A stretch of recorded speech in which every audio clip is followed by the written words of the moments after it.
2000 years ago, inside the royal tombs of Egypt, someone may have carved their name in Tamil, and that single possibility has sparked excitement, debate, and viral claims across India, with posts suggesting that Tamil inscriptions found in the Valley of Kings could rewrite the history. But before we react emotionally, let us slow down and carefully examine what was actually discovered, who documented it, and what scholars truly say about it.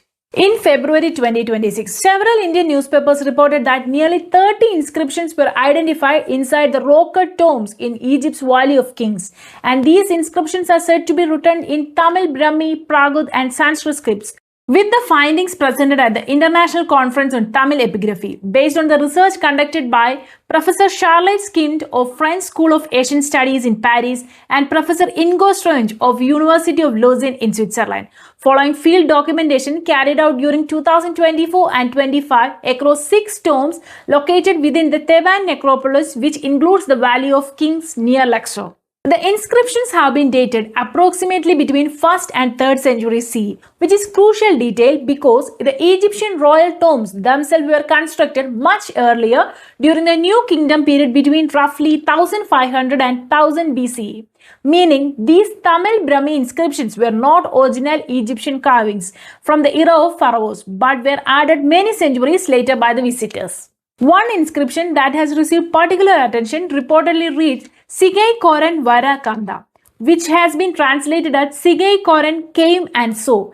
According to the news reports, the name Sigei Koren appears in 8 different locations across the 5 of the 6 tombs studied, while the other names such as Koban, Kadan, and Kiran have also been identified and interpreted as early Tamil names, suggesting that the individuals from the Indian subcontinent were physically present there during that period. However, researchers have described these markings not as royal proclamations or political symbols, but as brief visitor graffiti, and this distinction is extremely important because the Valley of Kings contains thousands of ancient graffiti inscriptions left by travelers over centuries, including more than 2,000 documented Greek inscriptions carved during the Roman periods, showing that leaving one's name at a famous or sacred site was a common ancient practice. In the ancient Mediterranean world, travelers often carved their name to mark their presence, almost as a declaration of having witnessed something extraordinary. And the Tamil-Brahmi inscriptions appear alongside this broader tradition of visitor graffiti, which strongly suggests that these carvings were likely left by the Indian visitors or traders rather than the rulers or conquerors.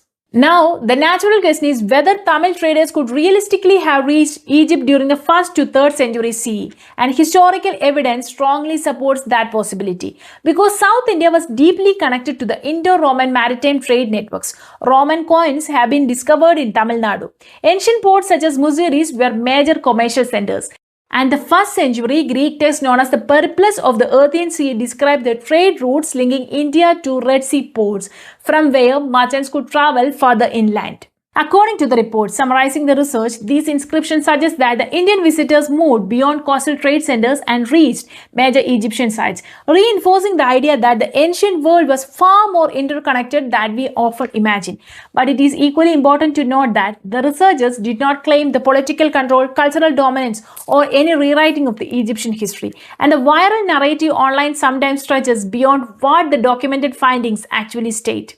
So, let us clearly restate the confirmed details. Nearly 30 inscriptions in Tamil-Brahmi, Prakrit, and Sanskrit have been reportedly been identified across 6 tombs within the Valley of Kings.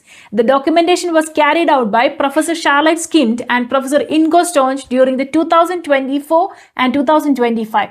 The inscriptions are dated between 1st and 3rd century CE. And one repeated name reads Sigei Koren Kemansu, and these markings are interpreted as visited graffiti connected to the Indo-Roman trade networks rather than official Egyptian royal inscriptions. And when we remove the exaggeration, what remains is still powerful, because nearly 2000 years ago, individuals from the Indian subcontinent crossed the oceans, entered one of the most iconic archaeological landscapes in the world, and left their names carved in the stone, not as conquerors, not as emperors, but as travelers. And sometimes the quiet story of connection says more about civilization than the loud claim of dominance. So, if you appreciate history explored with context and balance, please subscribe.